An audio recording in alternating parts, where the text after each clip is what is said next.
Assalamualaikum warahmatullahi wabarakatuh. Halo sahabat Togagana, salam literasi. Be kind, be a friend, not a bully. Keep reduce, reuse, recycle. It's not just a cycle, it is vital for our survival. Halo teman-teman, selamat datang kembali di Ruang Alumni edisi EduTalk #11. Perkenalkan, aku Lutfia sebagai host pada acara kali ini. Dan kali ini kita kedatangan narasumber yang sangat spesial tentunya. Boleh kakak memperkenalkan diri? Oke, sebelumnya perkenalkan teman-teman semua. Nama saya Ilyas Nur Muhammadin, biasa dipanggil Ilyas. Saya dari Prodi Pendidikan Bahasa Inggris Universitas Negeri Yogyakarta. Ya. Halo Kak Ilyas. Halo. Ya. Gimana nih Kak kabar hari ini? Alhamdulillah sehat. Kesibukannya apa aja? Untuk sementara ini kesibukannya hanya mengerjakan skripsi saja. Skripsi. Berarti udah melakukan banyak hal selama ini. Udah semester keberapa Kak berarti ini? Sekarang semester 7. Semester 7. Lulusan tahun 2021. Gimana nih Kak rasanya kembali berkunjung ke SMA Negeri 1 Sedayu? Apa ya, mungkin agak shock.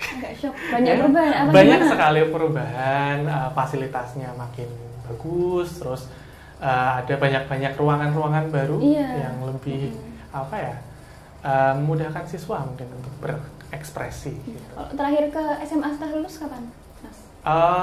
Sebetulnya kalau ditanya terakhir kali cukup sering ya. Oh, cukup sering. Cukup sering ke SMA karena satu rumahnya dekat dan juga ada beberapa keperluan yang mengharuskan ke SMA juga.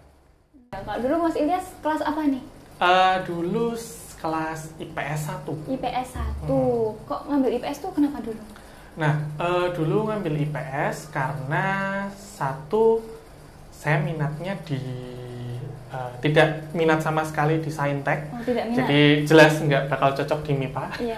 Jadi otomatis pilihannya antara IPS atau bahasa waktu itu. Tapi karena melihat lebih fleksibel peluangnya di IPS, jadi ke IPS. Gitu. Jadi sekarang kan Mas Ilyas ini mengambil prodi Pendidikan Bahasa Inggris. Betul. Di UNY. Kalau dulu pelajaran favorit waktu di IPS apa? Kalau IPS ada banyak ya favorit. Kalau dulu bahasa Inggris, of course, bahasa Inggris, terus dulu itu suka juga sosiologi, terus ada sejarah peminatan, sejarah wajib. Itu yang paling disukai Mas Ilyas? Yang paling suka. Alasannya? Alasannya karena satu memang mungkin karena dulu sejak kecil sering baca-baca, jadi ketika melihat banyak pengetahuan dari hasil dulu baca itu, oh ternyata kebenarannya tuh kayak gini gitu. Nah, jadi ya mungkin lebih tertarik dari itunya sih. Pengen tahu banyak hal gitu ya. Betul. Kalau dulu waktu SMA ada pengalaman menarik nggak? Mungkin ikut organisasi apa atau prestasi apa gitu? Kalau organisasi itu sangat banyak ya. Mungkin kalau bisa dirangkum mungkin hampir semua organisasi di SMA saya ikut. Keren banget. Kecuali Dewan Tonti sama PMR. Ya itu. Nah tadi kan Mas Ilyas udah ikut banyak organisasi nih. Itu ada manfaat yang bisa dirasain nggak waktu kuliah sekarang? Oh, ada banyak banget tentunya ya. Kalau misalkan kita berbicara soal organisasi, yang jelas mungkin kemampuan yang paling banyak bermanfaat itu satu, manajemen waktu. Sama public speaking. Public speaking itu sangat berpengaruh. Jadi banyak ya sebenarnya manfaatnya, cuman yang paling menonjol itu public speaking sama manajemen waktu. Bikin kita teratur gitu ya. Ya, karena kalau di perkuliahan itu nggak kayak sekolah. Karena kalau di sekolah mungkin kita bisa belajar di kelas, terus nanti guru datang menjelaskan terus udah. Tapi kalau dalam perkuliahan, kalau kita sendirinya nggak aktif, kita tidak berusaha untuk mencari apa yang ingin kita ketahui secara mandiri, itu kita nggak bakal dapat apa-apa. Gitu. Sama aja. Kalau dulu diterima di UNY itu lewat jalur apa? Dulu jalur SBM, cuma kalau sekarang itu namanya SNBT. National Business Test. Sebelumnya masuk eligible nggak Mas? Eligible ya. Mas, SNBT. Itu daftarin kemana kalau eligible? Oh ya, dulu waktu dulu SNMPTN ya, SNMPTN. Kalau sekarang SNBP itu saya daftarnya di UGM sama di di UGM sih dua-duanya. UGM, HI sama satunya Sasing, bahasa Inggris. Iya. Terus pada akhirnya dua-duanya tidak diterima. Terus masuk ke Masuknya ke SNMPT. Itu UTBK ya Mas? Iya, langsung UTBK. Ada nggak strategi buat menyiapkan SNMPT itu biar bisa lancar? Oke. Kalau berbicara soal strategi ya, mungkin kita jangan membahas hanya untuk SNMPT, karena pastinya ketika mau masuk ke universitas, mau melanjutkan pendidikan atau apapun itu, kita perlu plan A, B, C. Jadi kalau kita berbicara soal strategi itu memang sebaiknya kita plan. Kalau eligible, harus plan untuk SNBP. Kalau tidak eligible atau tidak terima, harus plan untuk SNPT dan juga siap-siap juga untuk jalur mandiri apabila diperlukan. Seperti itu. Kalau strateginya yang jelas belajar, itu pasti belajar dan juga jangan lupa ibadahnya. Terus kalau misalkan untuk masuk ke universitas sendiri, riset itu penting banget. Jadi prodi yang ingin dituju itu seperti apa, mata kuliahnya apa saja, dan pastikan itu align, searah dengan atau selaras dengan hal apa yang ingin kita kejar di masa depan. Menyesuaikan juga gitu ya. Betul. Jadi jangan sampai ketika kita udah masuk, tiba-tiba merasa salah jurusan. Itu menurutku itu bukan sebuah hal yang baik, karena satu, waktu kita udah habis, tenaganya udah habis, biaya juga sudah habis di situ. Banyak yang perlu disiapkan ya Mas? Banyak sekali. Buat teman-teman bisa dicontoh ya ini yang dibilang sama Mas Ilyas. Kalau dulu mendapat skor SNBT-nya berapa Mas? Dulu 636. 636. Ya, betul. Itu termasuknya menengah. Jadi kalau dibilang tinggi itu untuk di jurusan mungkin tergolong tinggi. Tapi kalau kita melihat rata yang masuk ke universitas, maksudnya dari semua universitas ya, 636 itu masuk mediocre lah, di tengah-tengah. Jadi nggak yang tinggi banget, nggak yang enggak gitu. Kalau sebelumnya ini Mas, masuk ke UNY ini milih prodinya apa aja? Dulu di UNY PBI sama Sasing. Ya, PBI Sasing di UNY juga sama. Kalau perbedaan PBI sama sastra Inggris itu apa? Nah, jadi kalau di UNY, khususnya di Fakultas Bahasa Seni Budaya, tempat saya belajar, itu dibagi per departemen. Jadi ada departemen seni sendiri, departemen bahasa gitu. Kalau di departemen bahasa itu nanti dipecah lagi. Kalau di tempat saya itu departemen bahasa Inggris itu dibagi menjadi 2 program studi. Departemen bahasa Inggris yang pendidikan dan juga yang murni. Nah, kalau pendidikan itu PBI, murninya Sasing.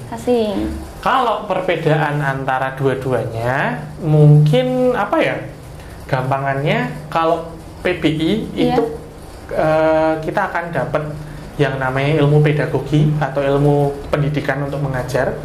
Kalau yang sastra Inggris itu lebih ke implementasi bahasa dalam seni. Oh gitu. Novel, lagu, puisi dan sebagainya. Jadi kalau PBI itu fokusnya ke pendidikannya. Iya, pendidikan. Kalau sastra Inggris ke yang seninya gitu. Jadi seni berbahasa. Jadi kalau PBI kita nanti intinya sih harus bisa mengajarkan bahasa Inggris, kayak ngajarin speaking, reading, writing, sama listening, sama nanti kita mengajarkan grammar dan sebagainya. Tapi kalau yang Sasing itu nanti ada bedah buku, terus ada mengkaji novel dan sebagainya. Jadi secara materi aja udah beda gitu ya? Iya. Kok dulu memilih ke kuliah prodi pendidikan bahasa Inggris itu kenapa? Dulu kenapa kok di bahasa Inggris ya? Itu sebetulnya minat sih. Karena memang minat dari kecil itu sudah di bidang bahasa. Dulu suka baca banyak buku. terus sering juga nonton film kalau dulu, jadi tertarik eksplorasi dunia lah gampangannya. Jadi kalau mau lihat dunia luar itu seperti apa, dan pastinya ketika kita mau melihat dunia dengan lebih luas kita perlu bahasa untuk itu. Iya, jadi bahasa Inggris juga bahasa internasional. Yes, betul. Berarti udah minat dari kecil, Iya. makanya memilih pendidikan bahasa Inggris. Iya, betul. Kalau memilih UNY kenapa Mas? Nggak universitas yang lainnya gitu? Nah, kenapa kok UNY? Itu karena salah satu faktornya karena memang targetnya ke pendidikan ya. Kalau ke pendidikan itu secara ranking UNY masih di atas dulu waktu saya masuk itu masih peringkat 1 untuk universitas kependidikan. Jadi otomatis langsung mengarah ke sana. Yang kedua itu karena memang faktor jarak juga ya. Jadi supaya jarak tempuh tempuh antara rumah ke kampus, terus living cost-nya juga tidak terlalu banyak. Jadi ya itu ke UNY. Nah, waktu itu gimana nih perasaannya Mas Ilyas waktu keterima di UNY? Waktu keterima itu jujur kalau seneng pasti, tapi bukan yang sampai wah banget gitu, karena memang dari awal itu memang minatnya kan lebih ke bahasa murni ya, dan keterimanya di pendidikan. Jadi ya begitu, ya cukup seneng, tapi seiring berjalannya waktu sampai di titik ini malah jadi sangat bersyukur keterimanya di pendidikan. Berarti enjoy ya Mas enjoy. ke perkuliahan? Enjoy sekali. Kalau yang paling menarik di pendidikan bahasa Inggris itu apa menurut Mas Ilyas? Kalau yang paling menarik yang paling menarik itu tuh sebetulnya mungkin tak bikin general ke jurusan bahasa pada umumnya aja. Jadi kalau yang namanya jurusan bahasa itu pasti yang menarik adalah kita dapat insight baru tentang hal-hal yang sebelumnya kita belum paham. Oh ternyata tuh maknanya seperti ini kayak gitu. Jadi kalau jurusan bahasa pasti semua mahasiswanya pasti akan mengalami poin di mana ketika kita dulu mempertanyakan suatu hal, tapi ketika kita masuk bahasa, kita jadi tahu teorinya bagaimana cara berkomunikasi, tahu caranya bahasa tuh memaknai sesuatu tuh bagaimana sih, kayak gitu. Itu jadi lebih tahu. Tapi kalau khususnya ke bahasa Inggris, pendidikan bahasa Inggris, yang paling menarik adalah di PBI, Departemen Bahasa Inggris khususnya, PBI-sasi, itu tuh sangat banyak sekali informasi tentang yang namanya untuk ke luar negeri, baik itu pertukaran atau melanjutkan studi S2 atau bekerja dan sebagainya. Itu tuh infonya banyak sekali. Jadi kalau memang dari diri sendiri itu sudah minat untuk pengen coba keluar negeri, pengen explore dunia gitu, saya rasa di PBI sangat banyak sekali peluangnya. Jadi ya itu yang paling membuat tertarik. Kalau perbedaan waktu sekarang kuliah sama SMA tuh yang paling menonjol apa nih Mas? Oke, kalau perbedaan waktu kuliah sama SMA yang paling menonjol tentunya secara waktu ya. Jadi waktu itu kalau SMA dulu mungkin kita fokus misalkan pagi sampai sore itu organisasi, terus belajar, terus mengerjakan tugas, terus nanti masih pulang ada PR juga. Itu mungkin waktu untuk waktu produktifnya lah. Jadi kalau kuliah itu bisa disambil bekerja, kita mau belajar hal-hal baru di luar perkuliahan juga bisa. Terus ikut organisasi di luar perkuliahan juga sangat banyak sekali, kayak misal UKM, terus ada organisasi Ormawa, organisasi mahasiswa kayak BEM, terus DPM dan sebagainya. Itu banyak banget. Kalau UKM Mas Ilyas ikut apa gitu Bang? UKM dulu sempat ikut satu, tapi sebagai anggota itu di UKM Safel.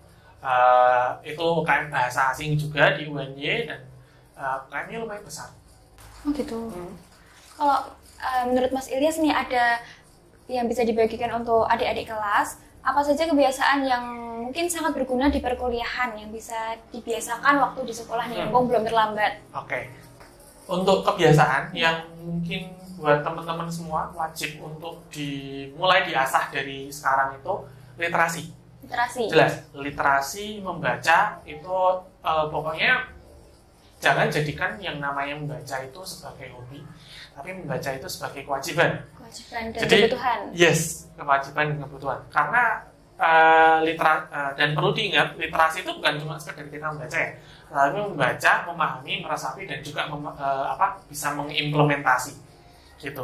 Jadi kayak ibaratnya gini, yang namanya literasi itu kalian nggak melulu kayak harus baca buku, baca novel dan sebagainya, itu jangan.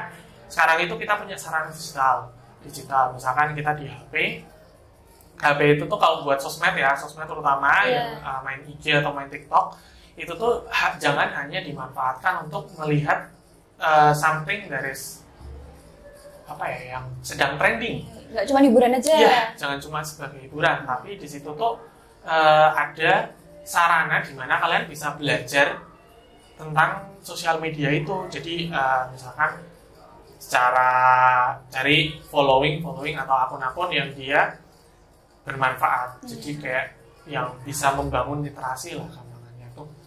Jadi sosial media itu manfaatkan lah. Iya, memanfaatkan sosial media dengan baik. Iya. Terus kan kalau sekarang udah ada ini Mas, jam literasi di sini. Itu juga bisa dimanfaatkan sebaik-baiknya sama teman-teman. Harus itu. Kalau yang dipelajari di pendidikan bahasa Inggris UNY itu apa aja, Mas? Oke. Yang dipelajari itu sebetulnya banyak banget ya. Iya. Tapi kalau diringkas saja, diringkas itu semester awal nanti misalkan dari teman-teman atau dari yang menonton itu mau berminat untuk ke bahasa Inggris, apalagi pendidikan, 4 semester awal itu kalian akan dapat yang namanya Basic English. Apa itu Basic English? Itu nanti akan melatih reading, speaking, listening, sama writing. Ya pokoknya 4 skill dalam bahasa Inggris itu, sama grammar. Pasti dapat, 5 itu pasti dapat. Dan juga nanti akan ada selingan-selingan mata kuliah umum seperti bahasa Inggris umum in general, terus pendidikan agama, pendidikan kewarganegaraan dan sebagainya. Jadi itu nanti semester awal masih dapat 1, 2, 3, 4. Terus ketika sudah mulai masuk semester pertengahan, misal di 4 ke atas lah, semester 4, 5, itu nanti akan dapat yang namanya mata kuliah mulai penjurusan. Nah, jadi buat teman-teman mungkin biar nggak bingung juga ya, apa itu prodi, apa itu ini. Jadi kalau perkuliahan itu ada yang namanya fakultas. Fakultas itu ibaratnya sekolah. Jadi nanti di dalamnya ada jurusan-jurusan lagi. Kayak kalau mungkin teman-teman SMK, mungkin yang SMK nanti akan lebih akrab. Jadi kayak misalkan satu sekolah, di bawahnya ada jurusan apa gitu. Nah, kebetulan kalau saya sendiri di FPSB, Fakultas Bahasa Seni dan Budaya, itu jurusannya ada jurusan seni, jurusan bahasa. Nah, itu kalau di jurusan bahasa sendiri, itu nanti dibagi menjadi banyak jurusan bahasa lagi, bahasa asing, bahasa Jerman, Perancis, Inggris gitu. Nah, kalau misalkan di bahasa Inggris, nanti ada yang lebih kecil lagi, dikerucutkan lagi, jurusan berdasarkan kemampuan yang ingin dikejar. Misal, kalau di PBI itu ada kemampuan yang basicnya itu 3. Yang pertama itu linguistics. Linguistics itu untuk bahasa Inggris murni. Nah, yang kedua itu translating atau translation, itu dia nanti ada 2 subskillnya, translating and interpreting. Itu terjemahan ya, baik terjemahan secara fisik tertulis maupun terjemahan secara oral, secara spoken. Dan juga yang ketiga itu ELT. Untuk ELT sendiri itu dia full untuk mengajar. Jadi pedagogik, terus cara menyusun modul ajar, menyusun materi dan sebagainya. Seperti itu. Yes. Banyak sekali. Kalau mata kuliahnya sendiri, mungkin bisa disebutin beberapa yang penting-penting? Kalau yang penting-penting di PBI ya, di PBI itu yang jelas itu nanti akan ada beberapa yang basic itu jelas penting ya. Jadi reading, speaking, writing, listening itu nanti 4 semester. Jadi ada beda-beda itu nanti, jadi berjenjang. Oh gitu. Jadi reading basic, terus reading mulai di atasnya basic, terus intermediate, sama reading untuk communicative purpose. Jadi untuk full komunikasi sama untuk mengajar. Itu nanti 4 skill. Terus grammar itu juga pasti akan dipelajari. Grammar juga sama, basic sampai yang advance. Jadi bertahap gitu yang langsung tiba-tiba yang susah gitu. Betul, bertahap. Tapi kalau yang secara saya pribadi merasa paling penting mungkin ada di semester 5, yaitu mata kuliah penjurusan sesuai skill yang ingin dikejar. Tadi itu, tadi. Iya, betul. Jadi ada linguistics, terus translation, sama ELT. Nah, itu nanti baru kita minat kemana. Kalau jadi kalau minatnya di bahasa murni, kita ambillah linguistics. Kalau minatnya lebih ke komersil, misalkan, aku kayaknya pengen belajar jadi tour guide nih, atau pengen belajar menerjemahkan buku atau apa gitu. Nah, itu masuklah ke translation. Tapi kalau benar-benar dari awal, aku komit, aku pengen jadi guru, masuklah ke ELT. Kalau dulu Mas Ilyas ambil apa? Ambilnya translation. Betul. Kalau mata kuliah favorit? Mata kuliah favorit tentunya translation. Translation itu nanti berjenjang ya. Jadi semester 5 itu nanti dapat translation basic sampai advance. Jadi benar-benar dihabiskan di semester 5. Nanti di semester 6-nya kita praktikum. Nah, kenapa kok mata kuliah favoritnya di translation itu, di bidang translation? Karena satu, mata kuliahnya itu tuh paling fleksibel. Satu, paling fleksibel, dan juga kita bisa eksplorasi. Karena kalau translation itu kita pasti bakal ada momen di mana ketika kita praktikumnya itu kita bisa mencari tempat praktikum yang sesuai dengan passion kita. Mau jadi tour guide, kita bisa melamar magang ke TIC, misalkan Tourist Information Center, atau ke Dinas Pariwisata, atau mungkin bisa langsung ke tempat wisata tertentu, itu bisa. Kalau dulu gimana Mas ini? Ya, kalau saya sendiri di Dinas Pariwisata. Dinas Pariwisata Sleman. Oh. Gitu. Jadi, saya dapat banyak banget insight dari situ, dan juga jangan bisa bikin kita tuh, ternyata kalau jadi tour guide itu tuh kayak gini toh. Cara berinteraksi dengan wisatawan asing itu bagaimana. Terus cara kita mengelola diri sendiri, cara kita bertutur kata itu juga akan digembleng banget di situ. Pengalamannya banyak banget ya Mas di waktu magang itu. Ya, alhamdulillah. Kalau di pendidikan bahasa Inggris tuh mata kuliahnya paketan nggak Mas? Iya, paketan. Paketan itu di semester awal aja sih. Semester awal tadi? Iya, semester awal. Jadi kayak yang 5. Jadi reading, speaking, writing, listening, sama grammar itu pasti paket. Pasti paket, dapat itu. Karena memang wajib juga ya, jadi pas semester awal itu pasti paket.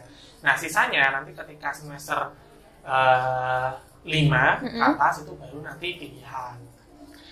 Tapi ada juga, jangan khawatir kalau misalkan teman-teman mau eksplorasi yang lain itu di kampus. Sekarang itu ada program MBKM. Ya, kampus Merdeka itu loh. Jadi kita bisa ambil mata kuliah dari jurusan lain, asal masih satu kampus. Gitu. Bisa kalau mau eksplorasi yang lain gitu ya. Betul. Nggak cuma itu aja. Kalau fokus peminatannya tuh yang tadi itu ya Mas berarti? Translation. Metode kuliah Merdeka di kampus UNY, Prodi Pendidikan Bahasa Inggris. Itu apa aja Mas kalau boleh tahu kegiatannya? Oke, metode kuliah Merdeka. Iya. Kalau secara program sama ya dengan kampus-kampus lain, cuma kalau di UNY sendiri itu memang ditekankan lebih banyak ke pendidikan. Jadi kalau dari teman-teman nanti bisa riset sendiri ya, nanti bisa dicek program kampus Merdeka itu apa. Kalau di yang paling basic tentunya MBKM tadi ya, mata kuliah MBKM, Merdeka Belajar. Iya. Jadi kita bisa belajar mata kuliah di program studi lain dalam satu kampus yang sama. Terus ada juga kampus mengajar, itu yang salah satu yang mungkin bisa dibilang di UNY itu paling banyak pesertanya. Itu nanti kita mengabdi, jadi semacam KKN atau PPL atau PPG, tapi nanti di sekolah-sekolah yang ditentukan dari kementerian. Gitu. Berarti itu beda sama PPL? Beda. Berarti nanti ada lagi PPL? Ada lagi. Jadi selain bisa mengambil kampus MBKM. MBKM itu juga bisa. Ya, kampus mengajar. Terus ada banyak banget, pokoknya ada ISMA juga. ISMA itu untuk kita semacam pertukaran pelajar ke luar negeri. Terus ada juga nanti biasanya setiap program studi itu punya program masing-masing yang bisa kita ikuti gitu. Banyak banget. Banyak ya programnya, nggak cuma 1-2 gitu Nggak aja. cuma. Kalau kegiatan praktek di pendidikan bahasa Inggris itu apa aja mas? Praktek. Kalau praktek itu yang jelas karena pendidikan kita pasti ada praktek mengajar ya. Jadi selain kita belajar teori, kita ada yang namanya PK. PK itu untuk pendidikan, jadi semua yang jurusannya pendidikan itu pasti dapat. PK itu jadi praktek kependidikan yang dilaksanakan di semester 7 yang mungkin kalau di SMA sini kayak baru bulan Agustus ya? September kemarin. Iya. Juli September itu kemarin PK kemarin itu. Nah itu pastinya ada praktek itu. Kalau di PPI secara khususnya ya tadi tergantung kita minatnya mau di mana. Kalau translation ya kita prakteknya menerjemahkan, bisa jadi tour guide, bisa jadi membantu di lembaga terjemahan atau di perpustakaan juga bisa. Kalau yang linguistics itu kita prakteknya kita meneliti bahasa, riset, gampangnya riset. Kalau yang ELT itu juga mengajar di sekolah-sekolah. Jadi kurang lebih sama kayak PK tadi, tapi ini statusnya praktikum. Jadi tidak full mengajar seperti PK, tapi hanya praktikum dengan durasi berapa minggu. Kalau kemarin berapa minggu mas? Kalau PK itu kurang lebih ada 2,5 bulan itu berarti berapa? 10 minggu. 10 minggu. Nggak lama banget juga nggak cepet banget. Ya, nggak lama banget, nggak cepet banget. Yang jelas itu praktek di mana kita belajar jadi guru di situ. Kalau dalam kuliah merdeka itu ada yang dituntut atau dipersiapkan sebagai mahasiswa nggak? Kalau kuliah merdeka, kalau secara khusus persiapan mungkin ketika kita mau ikut ya, ketika sudah memutuskan ikut itu pasti ada berkas-berkas dan sebagainya itu yang wajib dipersiapkan. Tapi kalau yang sebelumnya, misalkan dari teman-teman yang baru mau kuliah terus nanti tertarik ingin ikut program kampus merdeka, itu yang jelas tentukan minatnya dulu. Minatnya mau kemana, mau ikut program apa. Berarti jangan asal ambil. Iya, jangan asal ambil karena secara durasi juga tidak sebentar dan juga nanti kan tanggung jawabnya langsung sama kementerian. Iya. Nah takutnya ada urusan yang ribet kalau tiba-tiba kalian misalkan ikut kampus mengajar tapi tiba-tiba nggak mau ngajar terus di tengah-tengah exit. Oh nggak boleh. Ya itu nggak boleh. Itu perlu dipikir matang-matang dulu. Iya, sebelum dipikir matang-matang. Kampus merdeka tadi. Kampus ya pokoknya program kampus merdeka secara keseluruhan lah. Kalau di pendidikan bahasa Inggris itu ada laboratoriumnya nggak mas? Ada laboratorium bahasa ada. Kalau bahasa Inggris itu labnya khususnya itu paling banyak dipakai untuk lab listening.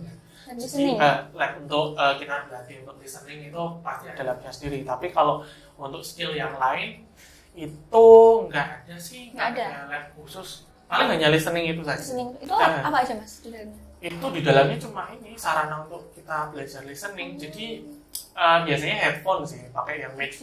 Jadi kalau di sini mungkin ada lab bahasa ya, ada lab bahasa kan, kurang lebih bentuknya kayak gitu. Jadi kan Mas Ilya sempat ngikuti UKM. Iya UKM. Sekarang udah nggak? Sekarang sudah tidak karena sudah purna kan, sudah selesai. Kalau di luar kampus gitu ikut apa gitu nggak? Kalau di luar kampus sayangnya tidak banyak ikut ya, mungkin organisasi di kampung ya. Tapi kalau saya sendiri fokusnya sih lebih ke kerja.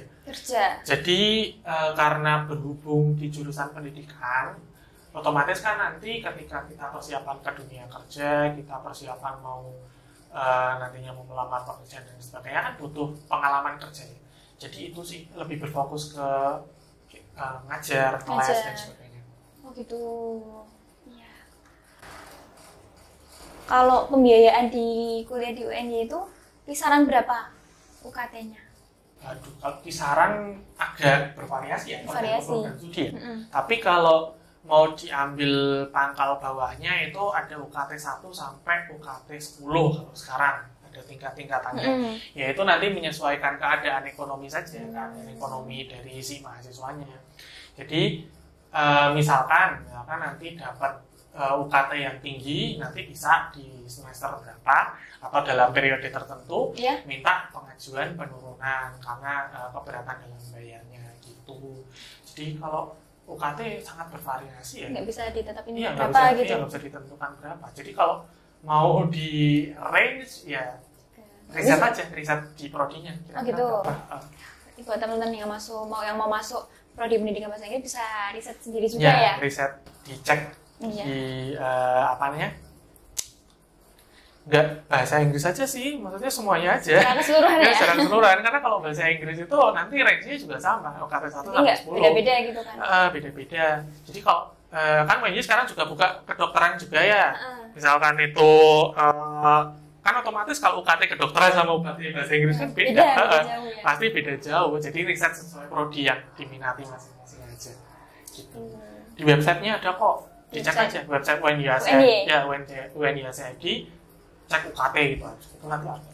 Oke, siap. Kalau beasiswa kuliah di Fakultas PBI itu ada nggak? Ada banyak. Beasiswa baik swasta maupun negeri ya. Kalau negeri itu biasanya nanti ada yang dari KIP itu nanti KIPK namanya, KIP kuliah itu nanti ada beasiswanya sendiri. Terus kalau dari kampus itu biasanya prestasi sih, yang berprestasi itu nanti biasanya akan dihubungi oleh pihak departemen atau pihak prodi, nanti biasanya ada beasiswa sendiri. Tapi kalau PBI yang setahu saya itu paling banyak memang untuk beasiswa exchange atau pertukaran atau ke luar negeri. Jadi itu ada banyak banget. Jadi beasiswa misalkan kalau yang terakhir kemarin itu informasinya ada yang ke Australia sama Jepang, ke Aichi apa ya? Pokoknya itu tuh intinya tuh kerja sama kampus. Jadi kerja sama kampus. Jadi antara UNY dengan kampus yang di negeri yang dituju itu ada kerjasama, terus kayak ya tukar-tukaran aja. Itu exchange tadi. Exchange. Kalau menurut Mas Ilyas, kalau mau kuliah di PBI ada rekomendasi universitas lain selain UNY apa enggak? Pendidikan bahasa Inggris ya. Iya. Kalau jujur-jujuran aja nih, kalau pendidikan bahasa Inggris nggak terlalu banyak yang mungkin bisa kita gampangannya secara level sama peringkatannya. Nah itu tidak banyak. Tapi kalau mau coba cari alternatif lain, itu yang cukup bagus itu Sanata Dharma kalau swasta. Kalau swasta dulu ya, swasta itu Sanata Dharma bagus, terus PGRI itu juga lumayan bagus. Terus kalau ada juga yang di UPI. Universitas PGRI Indonesia itu juga bagus. Rata-rata sih di swasta ya. Kalau negeri sejauh ini kayaknya masih di UNY. Ya, kalau secara peringkatan yang terakhir saya lihat itu. Buat teman-teman yang mau masuk PBI pendidikan bahasa Inggris, ini banyak referensinya. Mungkin kalau bisa ya di UNY. Ya, rata-rata swasta. Kalau yang negeri kayaknya nggak terlalu ini deh yang lain itu. Kalau dari Mas Ilyas sendiri, mungkin ada kesan buat adik-adik, pesan aja deh buat adik-adik yang mau masuk prodi kuliah pendidikan bahasa Inggris nggak? Pesan-pesan. Oke, pesan-pesan aja. Oke, kalau buat teman-teman semua, terutama adik-adik yang sekarang di kelas 12 terutama, mungkin tidak khusus di PBI aja ya, biar in general karena minatnya kan pasti beda-beda. Jadi kalau ketika kita sudah memutuskan untuk mau masuk kuliah, itu yang paling nomor satu itu tuh minat. Jadi kita harus tahu, kita kenali diri kita sendiri, kita minatnya di mana, kita pengennya sebagai apa di masa depan, itu juga udah harus di planning. Terus yang kedua, kita harus riset. Nah, jadi teman-teman semua harus bisa riset tentang hal apa saja yang akan dilakukan setelah sudah nemu minatnya. Jadi misal, aku udah minat di PBI, udah minat di bahasa Inggris, aku harus apa toh? Nah itu. Terus yang ketiga adalah jangan lupa untuk berdoa. Nah itu pokoknya usaha diiringi dengan doa. Kalau misalkan mau persiapan, bisa pakai rumus 5W1H. Ya mungkin kalau teman-teman udah cukup kenal di pendidikan familiar lah 5W1H, itu bisa dipakai. Jadi misalkan minatnya tuh apa? What is my minatnya tuh apa gitu, pengen kemana gitu, terus di mana dan seterusnya. Pokoknya 5W1H itu buatlah list pertanyaan 5W1H yang berputar di minat kalian itu. Kalian pengen kemana, mau menuju kemana, itu buat 5W1H, jawab 5W1H itu. Nanti kalau 5W1H itu udah terjawab semua, nanti insya Allah pasti bakal lebih lebih mudah. Iya, lebih tertata lah, lebih ada urutannya nanti. Yang pertama ada minat, setelah minat riset itu penting banget. Ya, berdoa juga nggak boleh lupa. Ya, berdoa nggak boleh lupa itu. Terus sama 5W1H. Ya, 5W1H. Buat teman-teman yang mau masuk kuliah impian mungkin bisa menerapkan ini. Rumusnya yang general itu sih. Iya. Terima kasih ya Mas Ilyas atas kehadiran kali ini, bisa sharing-sharing banyak tentang prodi pendidikan bahasa Inggris di UNY. Semoga selalu sukses terus, lancar terus. Aku juga minta maaf ya kalau banyak salah ucap, salah kata, salah perbuatan. Masih belajar kan? Iya, masih belajar, sama-sama masih belajar. Iya, sama-sama masih belajar. Iya. Betul sekali. Sampai jumpa pada Ruang Alumni EduTalk edisi berikutnya, hanya di channel YouTube Lokagana TV SMA Negeri 1 Sedayu, Spotify Lokagana Radio, dan Lokagana Radio Streaming SMA Negeri 1 Sedayu. Yes. See you. Wassalamualaikum warahmatullahi wabarakatuh.